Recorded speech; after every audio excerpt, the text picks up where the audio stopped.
우리가 이 세상을 살면서 나 자신을 누군가 인정해 준다고 한다면 그런 모습은 내가 인생을 살아가는 데 있어서 굉장히 커다란 동력이 되고 내 인생의 목적이 무엇인가 또 그런 것을 생각하면서 내 삶을 더 아름답고 멋지게 살 수 있을 것입니다. 영국의 케임브리지 지역에 한 청소부가 있었는데 이 청소부는 굴뚝 청소부예요. 지금은 뭐 굴뚝들이 이렇게 많이 없잖아요. 그래도 이제 유럽에 가면 여전히 굴뚝들이 많이 있어요. 어떤 지역은 우리는 그 집의 평수가 몇 평이냐 크기에 따라서 이렇게 세금을 매기기도 하는데 영국의 어떤 지역들은 굴뚝이 몇 개냐, 그러니까 굴뚝 개수를 가지고 세금. 그래서 굴뚝을 이렇게 안 보이게 하기도 하고 또 하여튼 교묘하게 속이기도 하고 또 그런 일들이 있다 그래요. 이 굴뚝을 청소하는 이 청소부 열심히 일을 했지만 그는 늘 가난한 삶을 살 수밖에 없었어요. 단칸방에 살면서 옷을 꿰매 입을 정도로 넉넉하지 못했어요. 그런데 이 청소부는 매일같이 자기에게 주어진 굴뚝을 청소하고 돈을 받게 되면 꽃씨를 샀어요. 꽃씨를. 그리고 자기가 사는 동네에 꽃씨를 뿌리기 시작합니다. 그러다 보니까 점점 이 꽃씨를 뿌려지는 곳들이 넓어지게 되는 거죠. 그래서 자기가 사는 지역 전체에다가 거의 꽃씨를 다 뿌릴 정도로 굉장히 그 뿌린 그 씨앗의 그 지역들이 넓어지게 되는 거죠. 그러면서 아름다운 꽃이 피어나기 시작하는 거예요. 이 모습을 바라보면서 이 시에서는 칸나 페스티벌이라는 축제를 열게 돼요. 그리고 매년마다 이 칸나 페스티벌이 점점 더 커지고 그래서 정말 이 유럽에서 사람들이 많이 모이는 꽃축제로 변화돼요. 어느 정도로 많이 모이냐? 유럽에서 5번째로 꽃축제에 가장 많이 모이는 그런 축제가 바로 이 칸나 축제, 칸나 페스티벌이다. 그런데 정작 이 굴뚝을 청소하는 아저씨는 가난해요. 그리고 또 결혼도 하지 못했어요. 할아버지가 됐어요. 그래서 영국 사람들이 언론에 이렇게 발표하기를 이 시대의 가장 불쌍한 사람 그렇게 평가를 했는데 20인, 이 시대 가장 불쌍한 사람 20인 거기에 이 칸나 할아버지가 이렇게 명단에 들어갈 정도로 그런 많은 사람들에게 좀 불행하다, 외롭다 그런 이야기들을 듣게 돼요. 정말 불쌍한 사람이다 그런 거죠. 그런데 정말 의미 없는 삶을 산 것일까? 그렇지 않다는 것을 한 통계를 통해서 보게 되는데 지금도 칸나 페스티벌이 지금도 이어지고 있어요. 고등학생들에게 설문조사를 했어요. 영국에 있는 고등학생들에게 가장 존경한 사람이 누구냐라고 이렇게 설문을 냈는데 그 설문조사에 의하면 이 청소부의 애칭인 칸나 할아버지, 이 칸나 할아버지가 학생들에게 3위의 존경한 인물로 기록됐다는 거예요. 언론은 세상의 어른들은 가장 불쌍한 사람 20인에 평가를 했는데 정작 자라나는 학생들의 입장에서는 가장 존경하는 사람 3위가 됐다는 거예요. 우리가 사는 것들이 때때로 다른 사람들에게 주목받지 못할 수 있고 내가 하는 일들이 불쌍해 보일 수 있을지 모르겠어요. 그러나 지금 당장 평가를 받는 것보다 먼 훗날 시간이 지난 다음에 사람들에게 어떻게 평가를 받느냐, 이것은 굉장히 중요해요. 장로회 신학대학교 그 한 벽에는 지금까지 장신대를, 장로회 신학대학을 빛낸 사람들, 또 영향력을 준 사람들, 그 사람들의 그 사진들을 이렇게 쭉 진열해 놓고 설명을 붙이고 있어요. 그런데 어떤 분이 그것을 이렇게 보다가 한 가지 특이한 점을 발견했는데, 현재 살아있는 사람은 한 명도 없다는 거예요. 사실 장로회 신학대학을 위해서 많은 교회들이, 또 많은 분들이 후원하고 헌금하고 또 많은 영향력을 끼치신 분들이 계신데, 왜 현재 살아계신 사람들의 이름은 한 명도 없을까? 그래서 질문을 했다는 거예요. 나중에 제가 그 총장님하고 다른 분한테 얘기를 들었는데, 그 답이 뭐냐면, 살아있는 사람은 나중에 죽을 때까지 어떻게 될지 모르니까. 살아있는 사람은 안 한다. 마지막 생을 마친 이후에까지 선한 영향력. 우리나라 역사에도 그렇잖아요. 그 당시에는 많은 사람들이 존경하고 그 당시에는 많은 사람들이 훌륭하다 그랬는데, 그가 나중에 변절하게 되고 또 친일파가 되고 또 여러 가지 그런 문제들 때문에 민족들 앞에, 또 후손들 앞에 부끄러운 가정, 부끄러운 조상, 부끄러운 사람, 이렇게 낙인 찍히는 사람도 있잖아요. 그래서 장신들은 살아있는 사람은 안 쓴다. 마지막까지 다 죽은 다음에 온전한 평가를 통해서 기록한다. 그런 의미가 있었다 그러더라고요. 그래요. 지난번에도 제가 끝날 때까지 끝난 것은 아니다라는 그런 제목의 설교를 했던 기억이 있는데, 지금 당장 어려움을 당하고 지금 당장 또 안 좋은 소리를 듣는다 할지라도 그게 다는 아니다. 또 반대로 지금 좋은 소리를 듣는다 할지라도 마지막까지 그것은 다 아니다. 또 그렇게 이제 얘기할 수 있지요. 반대로 나를 존경하는, 나를 기억해주는 그런 사람들 때문에 내가 살 의욕이 있고 또 힘이 있다, 이렇게 말할 수 있지만, 또 반면에 어떻게 했어요? 나를 미워하고 나를 증오하고 그렇잖아요. 그런 사람들이 나를 지켜보고 있고 나를 바라보고 있다. 그러면 어때요? 살맛 나지 않죠. 일할 맛 나지 않을 거예요. 그렇죠? 그런데 우리가 그런 부분에 너무 신경 쓰지 않을 것은, 우리의 인생들이 단순히 먹고 자는 것이냐? 그렇지 않아요.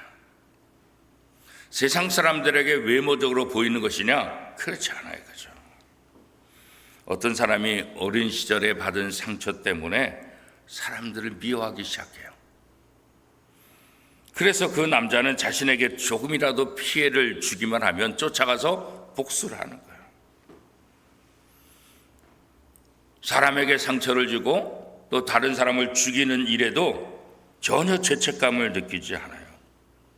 그의 인생은 온통 분노로 가득했어요.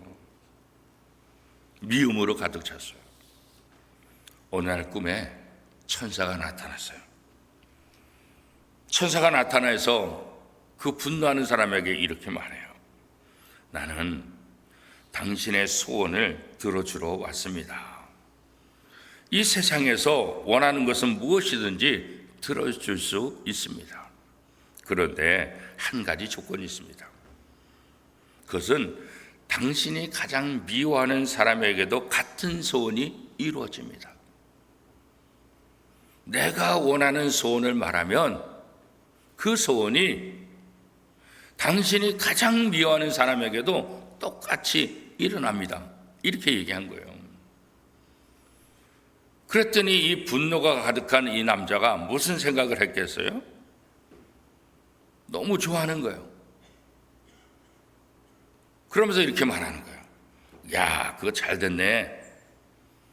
내 소원 오지 그 나쁜 놈 눈을 뽑아버리는 거야. 그렇게 얘기를 했다는 거예요. 나는 아무 다른 거 없다고. 결국 어떻게 돼요?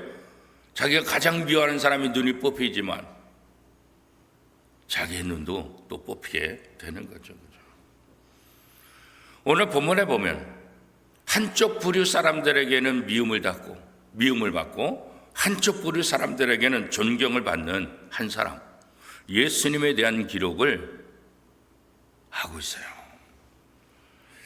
우리가 어떤 사람이 많은 사람에게 존경을 받는다 할 때 무엇 때문에 존경을 받을까요?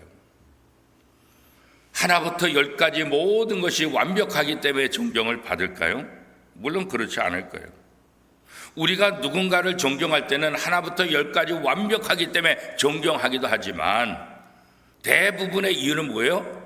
어떤 특정한 한 가지, 그 일 때문에 그 사람을 존경하게 되고 그 사람을 다르게 생각하는 그런 경우가 많이 있을 거예요. 하지만 세상을 살다 보면 그 존경하는 사람이 완벽하지 않기 때문에 때로는 실수를 하게 된다고. 그것 때문에 그 사람을 존경했던 모든 것들이 사라지게 되고 그런 사람을 존경했던 내가 오히려 상처받는 그런 일들이 참 많이 있잖아요. 그렇죠? 고민에 빠지는 거예요. 내가 존경한 사람이 이 정도야. 내가 이 사람을 이것 때문에 존경했는데 이런 일을 할 수 있어? 그래서 고민과 여러 가지 이제 문제들이 발생하게 되잖아요. 오늘 본문에 나와 있는 예수님의 모습, 예수님을 향한 사람들의 존경하는 그런 모습들을 볼 수가 있죠. 예수님을 따라다니는 수많은 사람들, 예수님의 말씀에 귀를 기울이고 예수님이 어디 가시든지 예수님을 끝까지 따라다니는 그 수많은 무리들의 모습을 우리는 성경을 통해서 알 수가 있어요. 왜 수많은 사람들이 예수님을 따라다니고 있는가? 오늘 보면 마태복음 13장 53절 54절에 보면 이렇게 말하고 있어요. 우리 한 목소리로 같이 한번 읽어보겠습니다.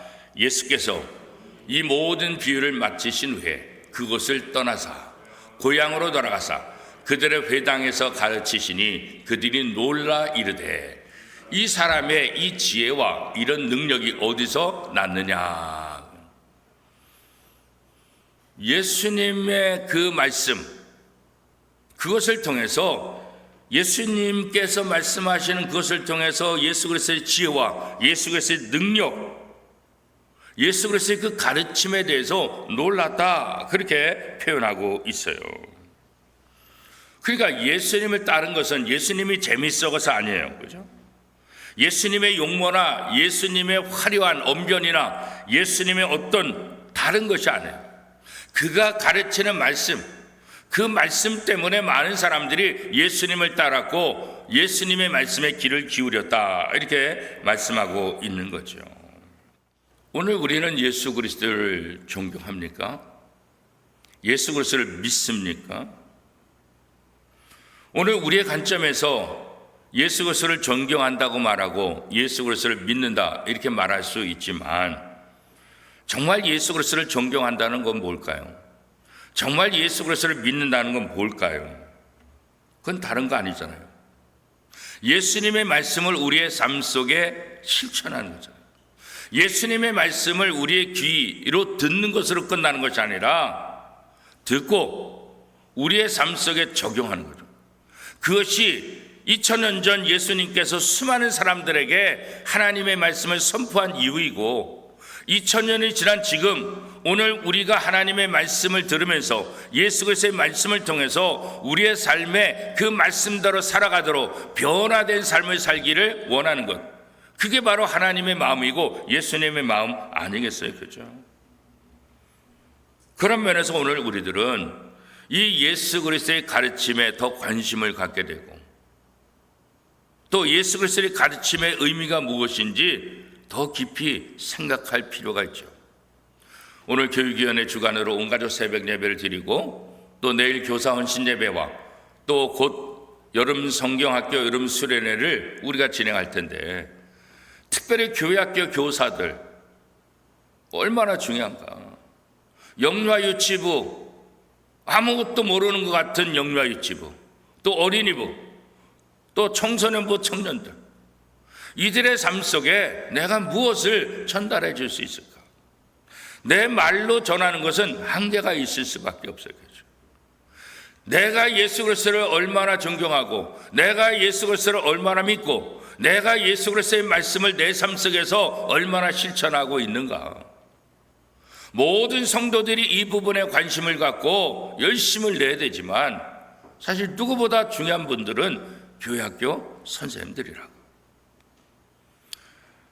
아이들을 가르치는 우리 선생님들이 주님의 말씀을 내 가슴 속에 품고 그 말씀을 내 삶 속에서 실천하는 그런 모습을 보여줄 때, 영유아유치부 어린아이라 할지라도 그들 마음속에, 그들 눈 속에, 그들의 영혼 속에 그 모습이 그대로 투영될 수밖에 없어요.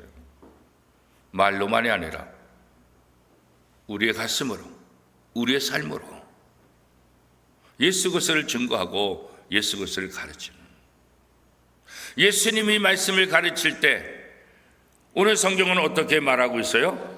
그 지혜와 능력이 어디서 났느냐 그러잖아요. 오늘 교회학교 교사들에게 아이들을 가르치는 그 지혜와 능력이 어디서 났느냐? 어디서 나겠어요? 바로 예수 그리스도로부터 나는 것 아니겠어요? 그렇죠?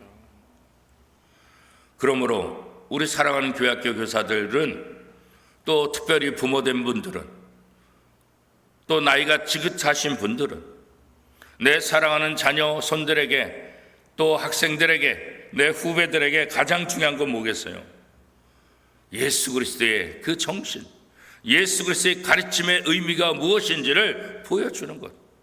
이게 교회학교 교사의 가장 중요한 거고, 부모된 분들이 자녀들을 향해서 가장 중요한 거고, 어른으로서 후손들에게 보여줘야 될 가장 아름다운 모습 아니겠습니까? 그런 면에서 우리는 누구보다도 최선을 다해서 예수를 잘 믿어야 돼요. 누구보다도 최선을 다해서 그리스도를 존경해야 돼요. 그리스도를 존경하면 어떻게 해요? 그리스도를 따라가게 되잖아요. 요즘 아이들, 젊은 사람들, 어른들도 마찬가지지만 요즘은 아이돌뿐만 아니라 또 뭐 트로트 가수 좋아하게 되면 그 사람을 따라서 하더만. 제가 사랑의 그 장기 기증 운동본부 거기 이제 이사라고 있는데, 그 장기를 기증하신 그 분들의 유가족들을 지원하는, 장학금을 지원하는 그런 또 유가족 단체가 있어요. 병원에서는 선언하는 거예요. 식물인간이 되고 더 이상 살 수 없다고. 이런 상황 속에서 가족들은 결정을 해야 되는 거예요. 그냥 산소호흡기를 뗄까, 아니면 장기를 기증할까. 그래서 지난번에 연말에 장학생을 이렇게 지급하는데, 이번에 꽤 많은 분들이 장학금 받았는데, 그래서 우리 교회에서도 이렇게 100만 원 지원을 이렇게 했는데, 어떤 부모들은 자기의 장기를 통해 5명의 생명을 살렸고, 어떤 분은 3분, 어떤 분은 1분. 그래서 그 장기를 기증한 유가족 자녀들 중에서 대학생까지 선별을 해서 장학금을 주는 거예요. 그래서 그 부모가 어떻게 누구에게 몇 명에게 생명을 살렸는가, 그런 것들을 이렇게 하나씩 설명을 했더라고요. 그리고 그 자녀의 모습들을 기록하고 있더라고요. 그죠? 마지막까지 그냥 죽을 수 있지만 다른 사람들의 생명을 살려주는, 그래서 그런 유가족들의 자녀들을 어떻게 하든지 지원해 주는. 그래서 그 유가족 자녀들이 장학금을 받으면서 나름대로 이렇게 고백을 하는데요. 어떤 친구는 부모님을 전혀 모르는 친구들이 너무 어린 나이에 아버지나 어머니가 돌아가셔가지고, 또 어떤 친구는 다 어느 정도 아는 그런 나이에 돌아가셔가지고, 그래서 그런 친구들의 그 공통점은 아버지나 엄마가 다른 사람을 위해 다른 사람들의 생명을 살리고 이 세상을 마무리했다는 것, 그것들이 아이들, 그 자녀들에게 존경이 되고, 비록 자신의 아버지는, 자신의 어머니는 안 계시지만 자신의 어머니나 아버지를 통해서 많은 사람들이 살았고 그 많은 사람들이 생명을 이어갈 수 있다는 것, 그 감사한 마음, 그래서 부모에 대한 존경의 고백들을 하는 것들을 우리가 보게 됩니다.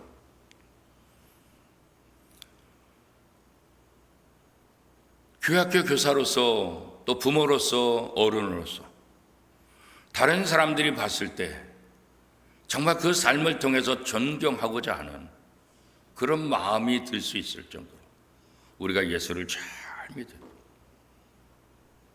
예수 그리스도의 말씀을 우리의 삶 속에 잘 실천하는 그 모습이 우리에게 필요한 거죠. 그러나 또 오늘 본문에 보면 그렇게 예수 그리스도의 말씀의 가르침에 놀랐고 그래서 예수 그리스도를 쫓아다니는 수많은 무리가 있는가 하면 또 한편에서는 예수 그리스도를 증오하고 예수 그리스도를 경멸하고 예수 그리스도를 죽이기 위해서 쫓아다니는 또 다른 무리들이 나오고 있어요. 그들의 관심은 예수 그리스도의 가르침에 관심 있는 게 아니에요. 저 예수가 어디 출신이냐? 저 나사렛 출신 아니냐? 저 부모가 누구냐? 저 요셉 아니냐? 저 마리아 아들 아니냐? 그의 형제들 우리가 다 안다. 아니 우리가 다 어렸을 때 지켜봤는데 뭐 자기가 대단하다고 다른 사람들에게 하나님에 대해서. 그래서 예수님께서 말씀하실 때 그 가까운 사람들은 예수 그리스도를 뭐라 그랬어요? 신성모독하는 자들. 신성모독. 감히 내가 네 아버지 아는데 네 엄마 아는데 네 집안 다 아는데 무슨 하나님의 아들이라고 말하고 있냐고. 그래서 예수 그리스도를 신성모독죄로 예수 그리스도를 죽이고자 쫓아다니는 그런 사람들이 있었잖아요. 그죠? 하나님이 가장 싫어하는 게 뭘까? 그죠? 잠언 6장 16절에 19절에 보면 이렇게 말씀하고 있어요. 잠언 6장 16절 말씀입니다. 여호와께서 미워하시는 것 곧 그 마음에 싫어하시는 것이 67가지이니 곧 교만한 눈과 거짓된 혀와 무지한 자의 피를 흘리는 손과 악한 계계를 꾀하는 마음과 빨리 악으로 달려가는 발과 거짓을 말하는 망령된 증인과 및 형제 사이를 이간하는 자이니라. 하나님이 가장 싫어하는 7가지를 이렇게 기록하고 있어요. 우리 신체들, 눈, 혀, 손, 발 이런 것들과 연결을 시켜서 하나님이 가장 미워하는 것, 가장 싫어하는 것 7가지를 말하는데 첫 번째 등장하는 게 뭐예요? 바로 교만이에요. 교만한 눈. 7가지 제목 중에서 제일 먼저 등장하는 것이 이 교만. 왜 그럴까요? 교만이 모든 죄의 근본이 되기 때문에 그런 거예요. 시편 101편 5절 말씀에 보면 자기의 이웃을 은근히 헐뜯는 자를 내가 멸할 것이요 눈이 높고 마음이 교만한 자를 내가 용납하지 아니하리라 하죠. 하나님은 교만한 자를 싫어요. 교만한 자를 존경하는 사람은 없을 거예요. 그죠? 두 번째는 거짓된 혀잖아요. 사람은 말을 어떻게 사용하느냐에 따라서 생사가 좌우되죠.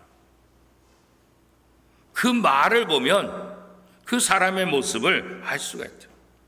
이 말은 침투력이 있어서 듣는 사람들을 칼로 찌르는 것과 같다 했잖아요. 그죠? 우리도 그렇잖아요. 누군가의 말이 비수처럼 내 가슴에 꽂힌다 그런 얘기 하잖아요. 아무것도 아닌 말 같지만 그 말 한마디가 내게 비수가 되어서 나를 잠 못 이루게 하고 나를 괴롭게 하고 심지어는 어떻게 해요? 자기의 생을 마감하게끔 하는 그런 결과에 이르기까지 하잖아요. 그죠? 베네수엘라의 한 성당에서 미사를 이렇게 드리고 있는데 갑자기 소리가 큰 소리 치는 게 들렸는데 불이야 그랬다는 거예요. 그 성당이 어마어마하게 커가지고 6천 명이 모여서 미사를 드리는데 불이야 이 말 때문에 난리가 난 거예요. 난리. 미사 드리다 말고 막 이리 넘어지고 저리 넘어지고 밟고 밟히고 엄청난 참사가 일어났어요. 그 나중에 경찰이 조사를 이렇게 했는데 경찰 조사에 의하면 이 불이야 이게 외친 게 거짓말이에요. 그 왜 거짓말이냐? 소매치기가 거짓말. 소매치기 하려고 불이야 외쳐가지고 다른 사람들이 허둥대둥한 그 사이에 소매치기 하려고.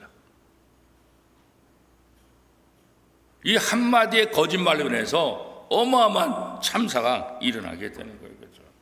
잠언 12장 22절에 본 거짓 입술은 여호와께 미움을 받아도 진실이 행하는 자는 그의 기뻐하심을 받느니라. 그렇죠? 하나님이 가장 싫어하는 것 첫 번째는 교만이고 두 번째는 거짓된이요. 세 번째는 무지한 자의 피를 흘리는 손이다. 그런 거예요. 우리가 구약 성경에 보면 열왕기상에 보면 아합의 왕 그 부인 이세벨 그랬잖아요.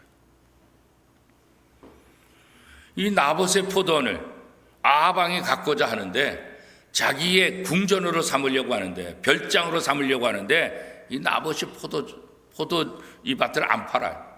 그래 막 시름시름하고 걱정한다. 하루는 부인 이세벨이 왜 그러냐고. 내가 정말 좋은 그 포도밭을 봤는데 팔라 그러는데 안 판다고. 그랬더니 부인 이세벨이 뭘 그걸 걱정하냐고. 걱정하지 말라고. 그는 나봇을 죽여버려요. 그리고 자기 걸 만들죠. 그런데 그 핏값으로 결국 이세벨은 어떻게 돼요? 그 자신도 개밥이 되고 말하잖아요. 말년에. 가룟 유다 은 30에 대제사장들에게 예수를 넘겨주고 예수님을 피 흘리게 했잖아요. 결국 어떻게 돼요? 자기도 비참하게 죽고 말하잖아요. 무지한 자의 피를 흘리게 하는 것, 하나님께서 그거 반드시 갚아주겠다. 하나님이 가장 싫어하는 악 중에 세 번째. 네 번째는 악한 계교를 꾀하는 마음이죠. 악한 괴교를 꾀하는 마음. 하나님은 괴율한 자의 괴교를 파하시고 그 손으로 하는 일을 이루지 못하게 하신다. 욥기에 보면 그렇게 말씀하고 있습니다. 잠언 4장 23절에서 27절까지 말씀 보면 무릇 지킬 만한 것보다 더욱 내 마음을 지키라. 생명의 근원이 이에서 남이니라. 괴휼을 내 입에서 버리며 사곡을 내 입술에서 멀리하라. 내 발에 행할 첩경을 평탄케 하며 내 모든 길을 든든히 하라. 우편으나 좌편으나 치우치지 말라. 내 발을 악에서 떠나게 하라. 그렇죠. 악한 계교를 꾀하는 것, 이게 하나님이시네. 하나님이 싫어하는 다섯 번째는 빨리 악으로 달려가는 발. 그렇죠. 악한 자의 발은 악으로 달려간다. 피를 흘리는데 굉장히 빠르다는 거예요. 발이 급한 사람들은 죄를 범하기 쉽다. 오늘 말씀이 그것을 경고하고 있죠. 여섯 번째는 거짓을 말하는 망령된 증인 거죠. 일곱 번째는 형제 사이를 이간하는 자. 그래서 잠언 이 6장 말씀에 보면 하나님이 가장 싫어하는 7가지의 죄목 하나씩 열거하고 있다고. 오늘 우리 속에 이 7가지 이 열거된 목록에 해당되고 있지는 않은가 그죠? 예수님의 말씀을 그 말씀의 권위와 그 말씀대로 듣는 것이 아니라 다른 목적으로 듣고 있는 예수 그리스도를 비판하고 예수 그리스도를 능멸하는 사람들의 모습, 바로 잠언 6장에 있는 하나님이 가장 싫어하는 그 목록들을 갖고 있는 사람들이다, 이렇게 얘기할 수 있죠. 그래서 오늘 본문에 보면 그들은 이렇게 말합니다. 54절부터 57절까지 우리 한 목소리로 같이 한번 읽어보겠습니다. 마태복음 13장 54절부터 57절까지 같이 읽겠습니다. 고향으로 돌아가사 그들의 회당에서 가르치시니 그들이 놀라 이르되 이 사람의 이 지혜와 이런 능력이 어디서 났느냐? 이는 그 목수의 아들이 아니냐? 그 어머니는 마리아, 그 형제들은 야고보, 요셉, 시몬, 유다라 하지 않느냐? 그 누이들은 다 우리와 함께 있지 아니하냐? 그런즉 이 사람의 이 모든 것이 어디서 났느냐 하고 예수를 배척한지라. 예수께서 그들에게 말씀하시되 선지자가 자기 고향과 자기 집 외에서는 존경을 받지 않음이 없느니라 하시고 그들이 믿지 않음으로 말미암아 거기서 많은 능력을 행하지 아니하시니라. 결국 이들이 예수님을 배척한 이유가 뭐예요? 우리가 다 아는데 자기 눈으로 자기의 생각으로 자기의 어떤 판단으로 예수 그리스도를 보는 거죠. 하나님의 아들이다 전혀 상상할 수 없다는 거예요. 자기의 시선과 자기의 모든 것으로 판단하고 예수를 배척했다. 오늘도 많은 사람들이 예수를 믿지 않고 예수를 배척하는 이유가 뭘까요? 이들과 똑같은 거죠. 그죠?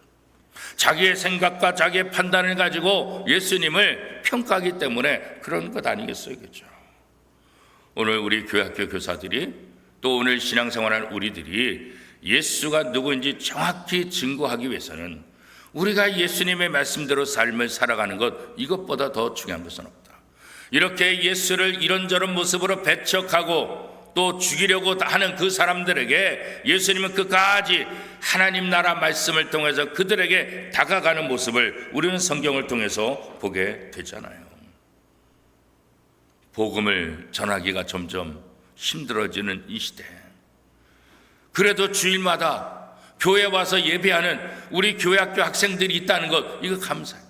그들에게 공식적으로 시간을 정해서 예배하고 말씀을 전할 수 있다는 것, 이거 너무 감사하잖아요. 그런 면에서 교회학교 교사들의 사명은 중요한 거예요. 짧은 시간이지만 그 시간을 그냥 왔다 그냥 가게 해서는 안 되고, 그 짧은 시간이지만 그들에게 하나님의 말씀, 생명의 말씀을 전하고, 교회학교 교사들이 예수 그리스도를 온전히 믿고 예수 그리스도를 존경하는 그 모습으로,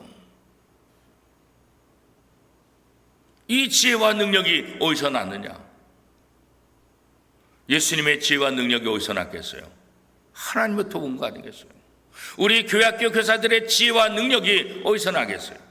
하나님의 말씀을 붙잡고 기도하며 하나님을 의지하며 하나님을 신뢰할 때 성령께서 우리에게 이 지혜와 능력을 베풀어 주는 것 아니겠어요? 그렇죠? 교회학교 교사들의 외적인 모습이 아니라 그들이 하나님을 사랑하고 예수 그리스도의 말씀을 실천하는 그 모습, 그것이야말로 오늘 교회학교 학생들에게 가장 중요한 가르침이 되지 않겠어요?